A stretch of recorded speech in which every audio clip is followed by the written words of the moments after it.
dari semua nikmat yang banyak kita terima itu, kata Sayyidina Ali, cukuplah Islam sebagai nikmat yang paling utama. Sebutlah nikmat apapun, sebut nikmat harta, nikmat pangkat, nikmat siapapun, tapi yang paling besar nikmat itu Islam. Maka kita syukuri nikmat sebagai seorang Islam dan kita hargai, kita jaga baik-baik. Sebagaimana diperingatkan oleh khatib setiap Jumat, wala tamutunna illa wa antum muslimun. Jangan engkau mati kecuali dalam keadaan seorang muslim yang sejati. Mudah-mudahan kita termasuk hamba yang pandai bersyukur atas segala nikmat-nikmat Allah. Amin. Salawat dan salam tidak lupa, mari sama-sama kita sanjungkan keharibaan junjungan alam Rasulullah sallallahu alaihi wasallam. Mudah-mudahan kita beserta keluarga mendapat syafaat dari beliau kelak di akhir. Amin Allahumma amin. Jamaah yang berbahagia, hari ini, Jumat ini adalah hari yang terakhir untuk tahun baru Hijrah. Besok malam maghrib sudah masuk kepada tahun baru Hijrah, yaitu 1401 ya salah ya. 41 sorry. Jamaah yang berbahagia, ada sebuah peringatan barangkali sebelum kita masuk kepada kajian kita, sekedar mengingatkan kita kembali. Semakin banyak tahun kita lewati, sebenarnya semakin dekat kita kepada kematian. Jadi orang yang arif, orang yang bijak, dia tidak akan pernah mengatakan atau sekedar memperingati, tapi bukan dilarang. Rasa-rasanya malu dia untuk mengatakan selamat panjang umur. Kenapa? Karena hakikatnya sebenarnya umur kita setiap tahun itu berkurang, bukan bertambah. Mungkin dari segi jumlah dari 60 ke 61 mungkin bertambah, tapi dari segi jatah makin berkurang. Semakin banyak hari kita lewati, semakin dekat kepada hari kematian. Makanya dalam Quran ada satu ayat yang sering dibaca oleh imam, a'udzubillahi minasyaitonirrajim, ya ayyuhallazina amanu wal tanzur nafsum ma qaddamat lighad. Wahai orang-orang beriman, berfikirlah, merenunglah, pikirkan baik-baik tentang masa depan yang panjang, yaitu apa? Akhirat.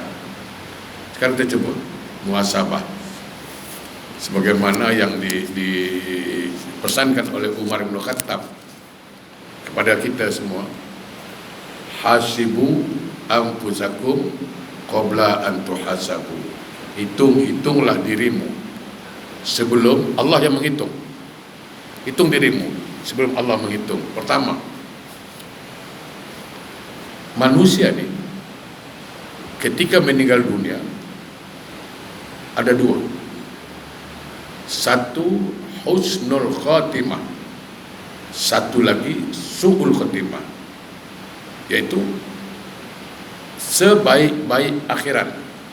Husnul khatimah, akhir yang baik. Sedang sholat, sujud, Masya Allah, meninggal. Subhanallah. Sedang berzikir, meninggal.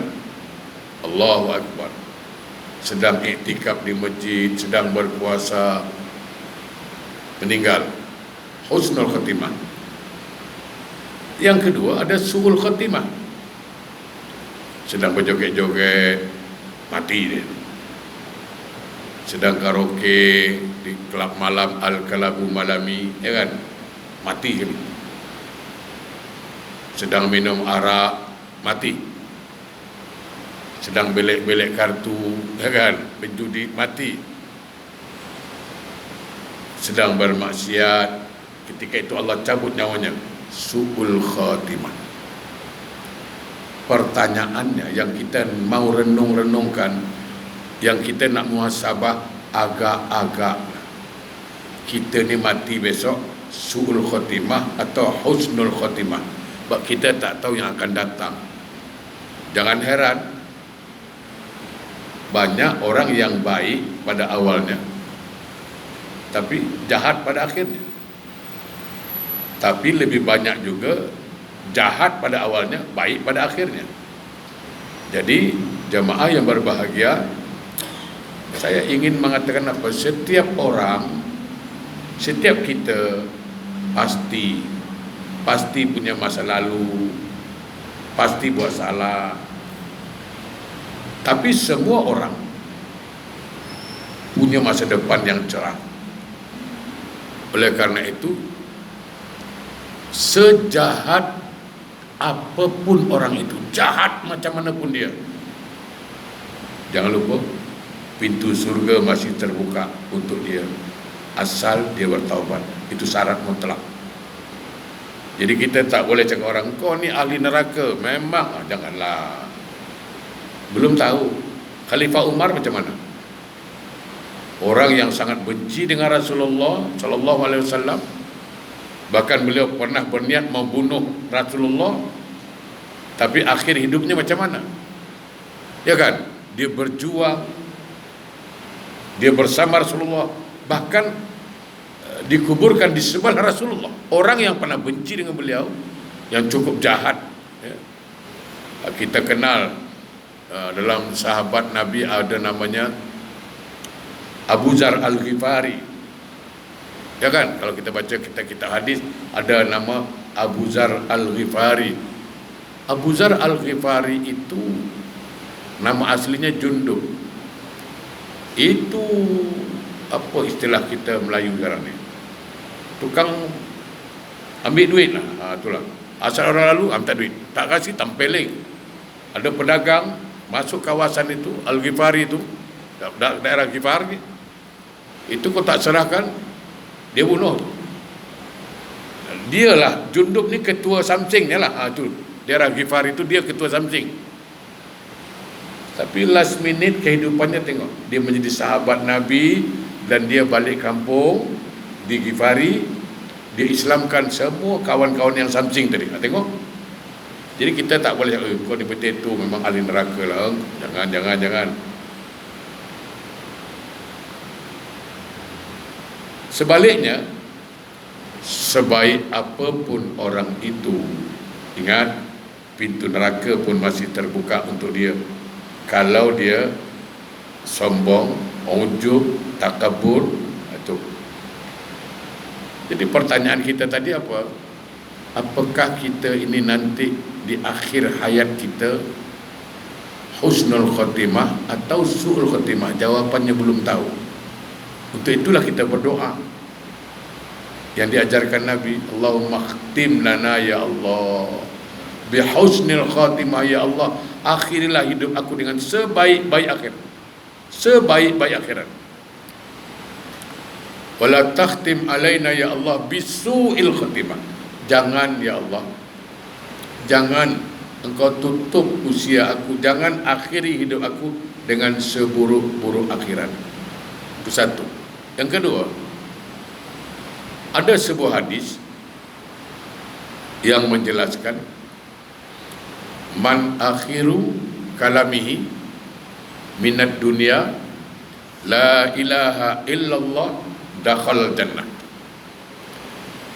Barang siapa ketika meninggal dunia lisannya lancar menyebut kalimat la ilaha illallah,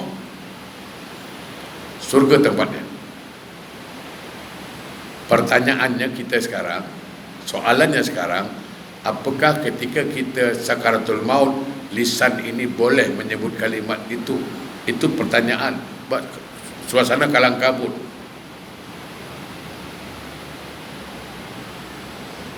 Belum tentu di lisan boleh sebut, terutama anak yang durhaka pada orang tua.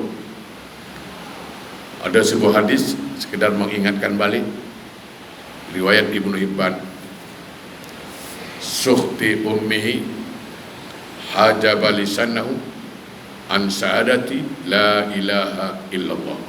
Kemurkaan seorang ibu pada anak, marah mak pada anak, akan mengunci lisan anaknya ketika meninggal dunia menyebut kalimat la ilaha illallah. Cuma saya bukan nak menyalahkan orang, saya tak mau menyalahkan orang. Mari kita cuba memperbetulkan kalimat tauhid itu. Terkadang di dalam solat ketika baca syahadat, perhatikan tajwid.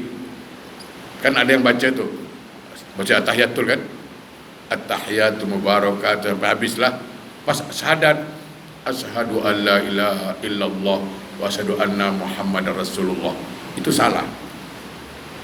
Perhatikan hurufnya, karena dalam Arab kan ada istilah panjang, pendek. Perhatikan, asyhadu an la ilaha illallah, itu kan panjang, luarkan. Alif lam lam ha itu kan dia punya tanda berdiri atau mereng. Berdiri kan tandanya itu. Saya tidak ingin menyalahkan, cuma ingin menjelaskan yang lebih baik. Kalau ada yang lebih baik, kenapa tidak? Jadi bacalah asyhadu an la ilaha illallah, itu baru betul. Karena itu ada panjang. Wa asyhadu anna muhammadar rasulullah. Sama dengan Fatihah. Fatihah, sekali lagi saya tidak ingin menyalahkan orang, tapi mari kita ikut kaedah tajwid. Ada yang baca Fatihah, bismillahirrahmanirrahim, alhamdulillahirabbil alamin, arrahmanirrahim, maliki yaumiddin, iyyaka na'budu wa iyyaka nasta'in, ihdinas siratal mustaqim, siratal ladzina an'amta 'alaihim, ghairil maghdubi 'alaihim waladdallin, amin. Sepintas lalu macam betul, sepintas lalu. Tapi jelas itu salah. Kenapa? Karena ada harkat panjang yang ditinggalkan.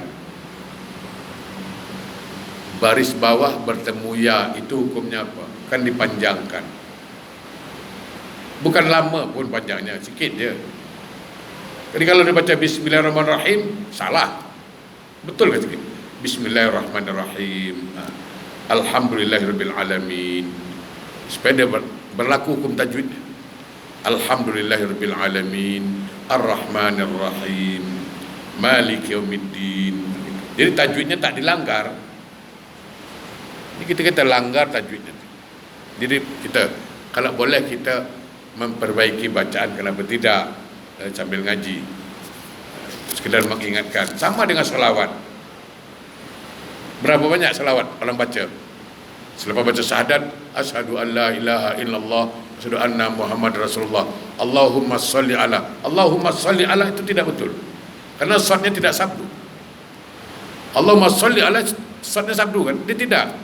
Jadi betul lah, Allahumma salli ala. Kalau Allahumma salli ala itu,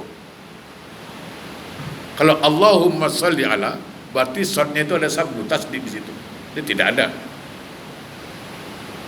Jadi yang betul Allahumma salli ala. Jangan Allahumma, kan sekarang tak sadar, saya tak mau ngata salah. Kalau boleh diperbaiki, kenapa tidak?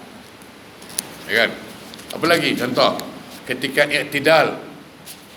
Sekarang kita dengar, kadang kita sendiri apa samiyallahu, samiyallah itu kan ya, bukan sami'al, masih kan ain. Samiyallah ain kan, mendengar Allah. Kalau samiyallah macam mana? Bukan mendengar lagi. Perhatikan kadang-kadang tak sadar. Samiyallah, samiyallah. Mesti kan sami'allahu liman hamidah. Ini pelan-pelan lah, janganlah sekaligus. Okey. Apakah lisan kita boleh menyebut kalimat la ilaha illallah nanti? Wallahu alam. Tapi saya ingin mengajak jemaah berfikir begini. Kalau kita taat pada Allah, solat, kita buat yang wajib 5 waktu, yang sunat pun kita buat, Apa yang Allah suruh kita buat, apa yang Allah larang kita tak buat. Kita rajin baca Quran, rajin berzikir. Artinya apa? Allah sayang pada kita, Allah ridho pada kita. Nah, kalau Allah sudah ridho dengan kita, maka malaikat maut yang menjemput nyawa kita itu, saya katakan tidak mungkin wajahnya seram, tidak mungkin wajahnya mengerikan. Kenapa? Karena Allah ridho dengan kita. Tentu malaikat juga ridho dengan kita. Tentu wajahnya tidaklah seram lah saya katakan, tidak mengerikan, sehingga kita tidak takut dan ingat akan kalimat la ilaha illallah. Tapi bayangkan kalau na'udzubillah min zalik, orang itu ahli maksiat,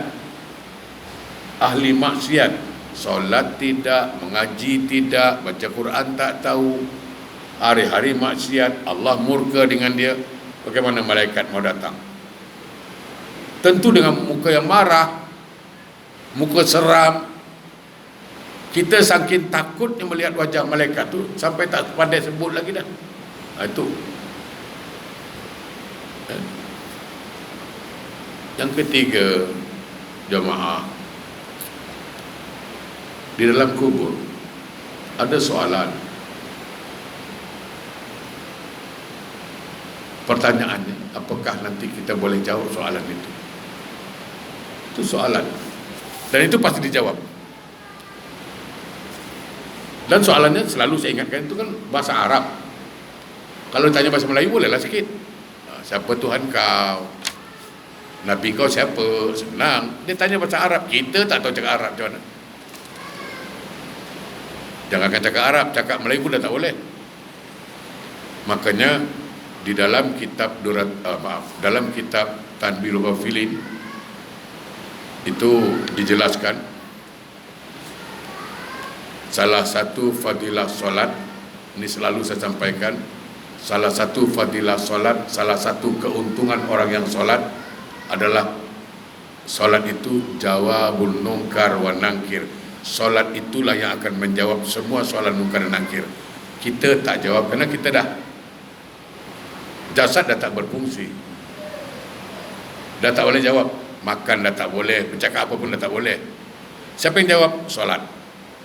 Dan setelah dikaji-kaji, ternyata semua soalannya itu jawapannya adalah rukun dalam solat. Jadi yang jawab siapa? Solat.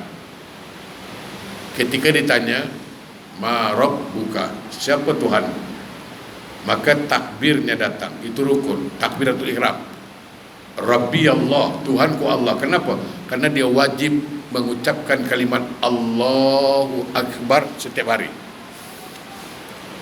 Setiap hari dia kena sebut Allahu Akbar. Setiap hari dia kena sebut Allahu Akbar.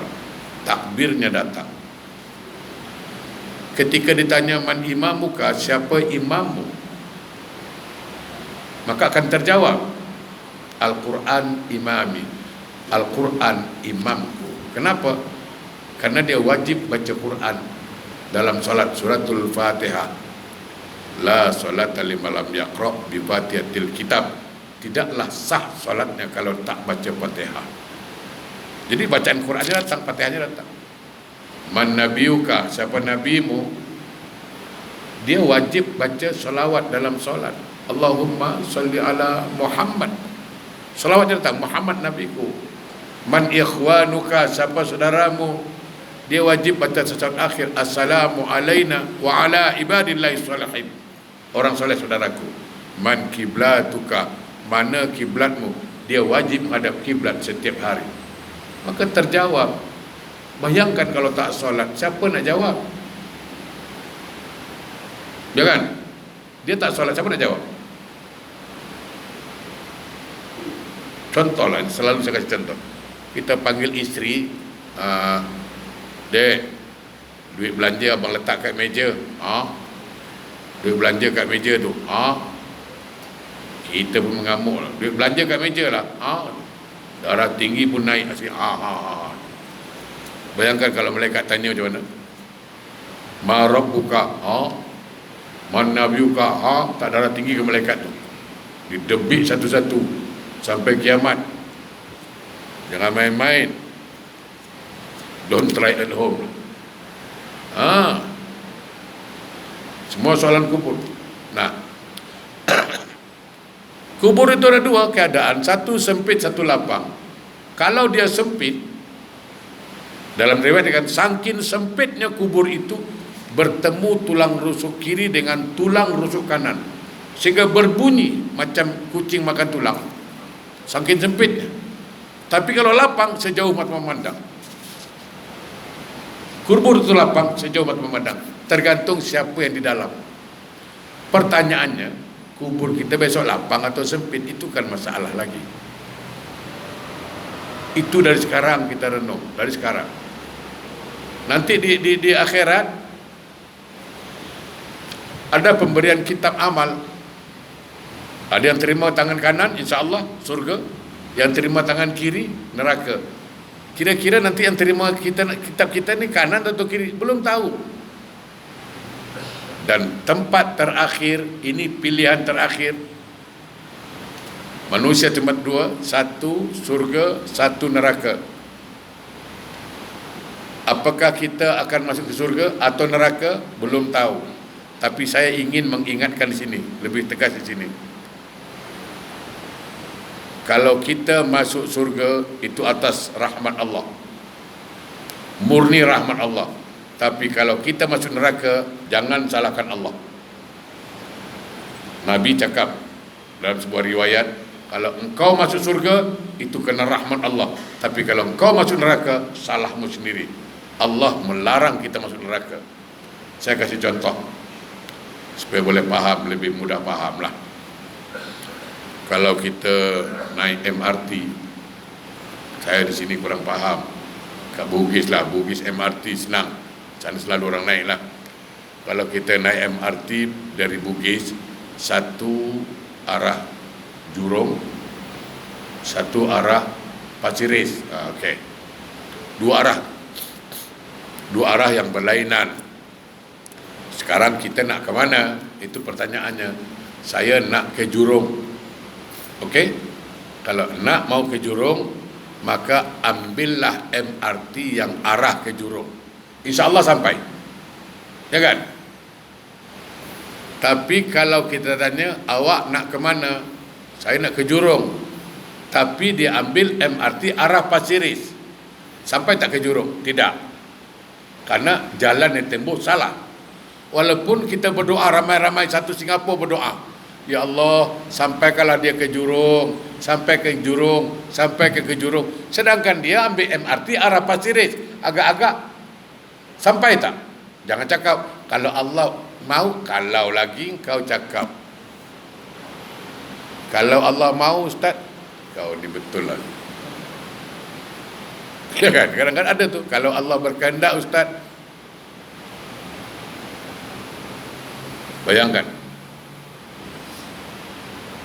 dia ingin ke Jurong, tapi dia ambil arah Pasir-Ris, berbuih mulut berdoa. Bukan Allah, bukan salah Allah, bukan Allah tak kabul, kerana tak masuk akal yang kau minta. Allah takkan merubah hukum itu. Jadi kalau orang itu ingin masuk surga, maka ikutlah arahan jalan ke surga, masuk sampai itu. Dia ingin ke surga, tapi jalan yang ditempuh jalan ke neraka, berbuih orang berdoa. Sembahyang tidak, mengaji tidak, ke masjid tak, atau hari-hari minum arak. Ya kan? Hidup serumah tanpa nikah. Macam mana? Hari-hari yang neraka kan, hari-hari. Yang dituju jalan ke neraka, tapi kita paksakan dia ke surga. Mana mungkin? Kita yang berusaha untuk menempuh jalan ke surga pun kadang-kadang tergelincir juga kan. Kadang-kadang ada kawan cakap, engkau yang tunggang-tunggik solat belum tahu masuk surga. Oh boy, tak sayang gigi bercakap. Engkau yang tunggang-tunggik tahu solat belum tahu masuk surga. Okey, betul. Kita solat belum tentu masuk surga, betul. Tapi kalau engkau tak solat, double confirm masuk neraka, selesai masalah. Ya kan? Kita yang solat katanya belum tahu masuk surga. Iyalah, Tapi kau yang tak solat, double confirm masuk neraka. Paling tidak kita berusaha. Jemaah yang berbahagia itu. Apa lagi? Kita beramal. Kita solat, kita baca Quran, kita puasa, kita sedekah. Yang menurut kita itu amal soleh. Menurut kita. Sekarang pertanyaannya, yang menerima amal soleh ini siapa? Allah. Allah terima atau tidak? Belum tahu. Itu kan pertanyaan lagi, belum tahu. Siapa yang jamin amal ibadah kita Allah terima? Saya kasih contoh mudah, simple. Selalu kan dengar Ustaz Sarahan, jaga silaturahim, ya kan? Ittaqullaha allazi tas'aluna bihi wal arham. Takutlah pada Allah, jaga silaturahim. Nabi mengatakan, barang siapa tak tegur siapa lebih dari 3 hari, Allah menolak seluruh amalnya. Allah tolak. Solatnya ditolak, bukan tidak sah. Kalau sah itu fikir, cukup syarat dan rukun, sah. Ini Allah tak terima masalah dia. Kenapa? Karena ada sakit hati lah dengan keluarga, sampai tak tegur. Bukan 3 hari, dah 3 tahun. Apa itu amal soleh? Tidak. Kenapa? Karena ada yang dilanggar. Bagaimana pula seorang yang solat, rajin solat, rajin mengaji, rajin puasa, tapi durhaka dengan orang tua, macam mana? Ridha Allah fi ridha walidain wa sukhtillah fi sukhti walidain. Ridha Allah tergantung ridha orang tua. Murka Allah tergantung murka orang tua. Macam mana? Nah, ini terus saya jauh-jauh lah. Ini barangkali sekedar mengingatkan lagi. Kita pergi Geylang nak beli baju, tengok baju tu cantik, lawa, pattern dia kita suka, harganya pun kita suka, color yang kita suka, semua kita suka dah. Kita pun nak beli. Bila tengok, ada koyak buah ketiak, macam mana? Nak ambil ke tak ambil? Tak ada. Kenapa? Ada cacat. Tengok tadi bagus Ustaz, rupanya Ustaz ada cacat lah. Tak ada lah.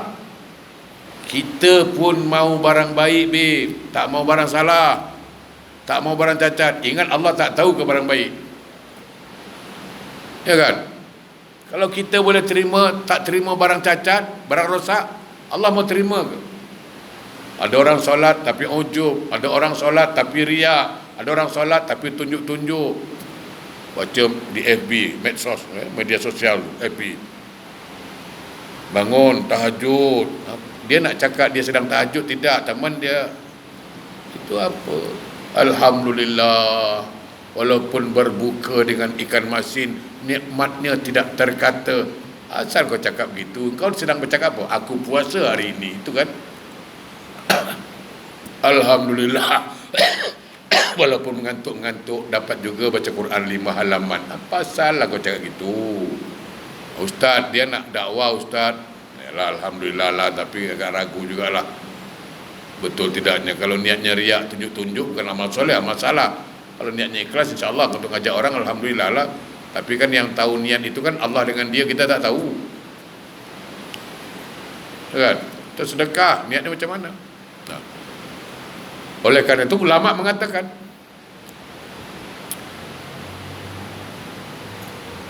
yang dikatakan amal soleh itu syaratnya 2. Ini kata ulama. Yang dikatakan amal soleh syaratnya 2. 1, apabila amal itu diterima oleh Allah, maka dia menjadi amal soleh. Kalau Allah tak terima, tetap amal salah. Yang kedua, apabila amal itu bermanfaat buat kehidupan kita, baik hidup di dunia maupun hidup di akhirat, maka itu amal soleh. Balik haji, apakah hajinya amal soleh? Tengok setelah pulang haji, haji mabrur tu, itu setelah balik ke tanah air, Cuma sedikit. Haji mabrur itu bukan haji yang diterima, bukan. Bir, haji yang baik, artinya dia pulang haji mabrur, baik perangai dia. Balik haji sama juga dengan yang dulu, ya, haji taubat, pergi taubat, balik kumat, ya kan? Tak merubah perangai itu kan. Kalau haji diterima tu haji makbul. Haji diterima Allah tu makbul. Tapi kalau mabrur, haji, begitu pulang haji, sifatnya jadi baik. Itu dia. Dia tak ada lagi ngata-ngata orang, tak ada lagi cakap nak bukan-bukan, tak ada lagi dah. Itu dia. Tapi kalau balik haji, masih juga queue dekat beli kedai nombor, macam mana? Ya kan? Haji dia main kuda juga lagi, macam mana? Tu. Jadi syarat daripada diterimanya yang dikatakan amal soleh apa? Dua. Satu, kalau amal tu diterima Allah, dia soleh. Kalau tak terima, tetap bukan soleh, salah. Yang kedua, kalau ada manfaat, baik di dunia maupun di akhirat. Itu dia. Yang ketiga dan yang selanjutnya, semua kita bersalah, ya. Dan syarat untuk masuk surga itu taubat. Pertanyaannya, andai kata kita bertaubat, apakah Allah terima taubat kita? Jawapannya belum tahu. Namun kita harus punya keyakinan. Ustaz, dosa saya banyak Ustaz, tak terhitung Ustaz. Saya kasih dua ya, saya banyak contoh tapi dua ni penting. Sejahat-jahat orang Singapura, tak ada sejahat yang cerita ni. Saya cerita nanti sebuah hadis panjang. Satu, kita selalu dengar lah, ada orang membunuh 99 orang. Dari hadis yang panjang tu kan. Lalu dia bunuh seorang lagi 100 orang dia dah bunuh. Dahsyat tu, dahsyat. Dia betul-betul taubat. Dia berniat taubat. Dalam riwayat dikatakan mati di tengah jalan, belum sempat beramal, tapi sudah niat padu nak taubat. Allah ampunkan, surga tempat dia. Tengok, 100 orang dia dah bunuh, tak sempat beramal, tapi dah ada niat taubat. Allah ampunkan dia. Kita tak pernah bunuh orang bro, relax lah. Ya kan? Allah sayang. Jadi jangan cakap banyak dosa, tak. Itu 100 orang dia dah bunuh, Allah boleh ampunkan. Kita tak pernah bunuh orang, bukan niat pun dah taubat dah, solat dah. Itu satu. Yang kedua, selalu kita dengar dari ustaz-ustaz, ada seorang perempuan pelacur. Orang pelacur tahulah sendiri jahat macam mana, jual diri, lalu menolong seekor anjing yang kehausan. Perbuatannya itu mengundang rahmat Allah, maghfirah dari Allah, hidayah Allah, sehingga pelacur itu taubat, Allah ampunkan dosanya, surga juga. Seorang pelacur penzina lagi. Kita bukan pelacur, kenapa tak diampunkan? Nah, saya ingin cerita sebuah kisah dari sebuah riwayat yang saya kutip dalam kitab Tabil Ghafilin, kisah taubat. Ada satu orang di Madinah. Dia ni kerja gali kubur. Dia gali kubur. Hari-hari gali kubur kerja dia. Karena kerja dia gali kubur, tak ada perempuan yang nakkan dia lah. Miskin. Orang kan kerja gali kubur kan. Lain dengan Singapura. Singapura gali kubur banyak gaji dia. Ya kan? Jadi ditanya, asal pinang anak orang tolak. Pinang anak orang tolak. Akhirnya tak kahwin-kahwin lah. Sementara nafsu dia kuat, tapi tak boleh nak buat apa. Sekali satu hari itu meninggal. Ada yang meninggal siapa? Perempuan paling lawa di Madinah. Subhanallah, paling lawa di Madinah meninggal. Itu malam setan masuk, kacau dia. Apa lagi, orang tak ada, tempat sepi, kau gali kubur tu, macam bila lagi. Apa lagi, setan kacau. Malam tu dia gali kubur. Maaf cakap, dia rogol tu jenazah tu, perempuan tu dia rogol. Dahsyat tak? Singapura belum ada buat. Sejahat-jahat orang Singapura lah, tak adalah buat begitu kan. Mayat dia rogol, mana ada. Dia rogol mayat tu. Habis dia rogol, hari ke-40 lebih kurang begitu, satu malam tu, dia mimpi mayat tu maki hamun dia. Kalau cakap Melayunya lah, jantan sial, jantan tak guna. Itu kalau cakap kasarnya lah kan. Ni cakap jailangnya lah ni. Jantan tak guna, jantan sial, aku datang menghadap Allah dengan tutup aurat, yang kau pergi buka buat apa? Oh, dia marah betul. Awas kau di akhirat memang aku tuntut, aku seret kau ke neraka, aku janji, aku dia maki amin lah. Dia marah betul lah. Pagi-pagi dia sadar, dia nangis, cukup nyesal.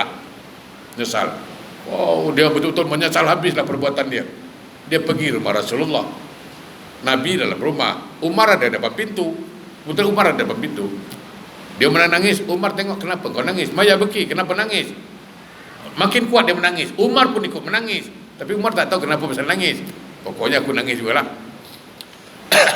Bila dah dua orang menangis, Nabi dengar. Kata Nabi, kenapa? Ada suara tangisan.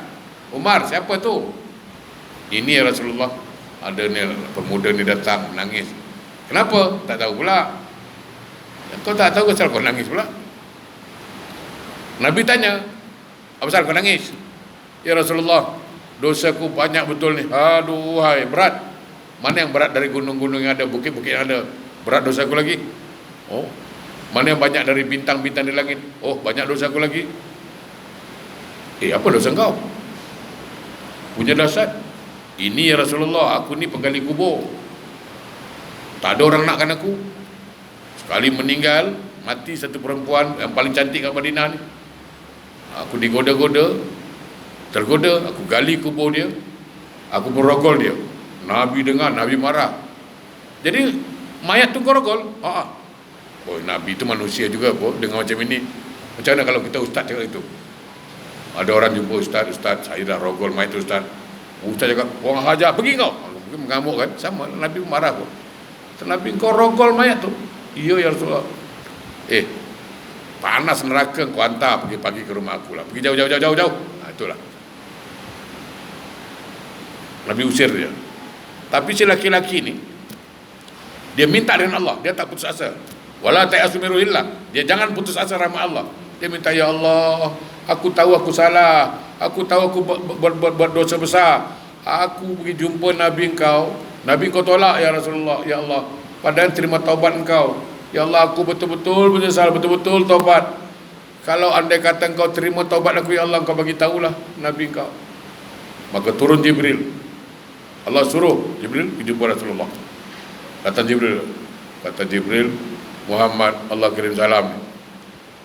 Siapa yang ciptakan manusia? Oh, Rasul jawab, Allah yang ciptakan manusia. Aku pun Allah cipta. Siapa yang kasih rezeki? Allah yang kasih rezeki. Rezeki aku pun Allah yang kasih. Oh, bagus. Siapa yang terima taubat? Allah terima taubat. Taubat aku pun Allah terima. Apa? Kata Jibril, kau dah tahu Allah yang terima taubat. Yang kau pergi tolak orang tadi buat apa? Cakaplah Allah yang terima. Allah dah terima taubat dia macam mana? Sekarang kau cari dia sampai dapat. Maka Rasulullah suruh sahabat cari itu laki-laki sampai dapat. Cari. Lama jugalah. Dah jumpa dekat maghrib. Dah dekat maghrib baru jumpa. Itu bukan dekat tepi longkang. Dekat bawah tu dia nangis-nangis. Golek-golek itu. Datang sahabat cakap, engkau nama ini? Nabi Muhammad panggil kau lah. Dia dengan Nabi manggil, happy dia. Ini mesti ada kabar gembira dari Allah ni. Pasal dia cakap tadi, kalau kau terima taubat aku, tolong beri kabar Rasulullah. Dia jumpa Rasul, jalan jauh, agak semput jugalah.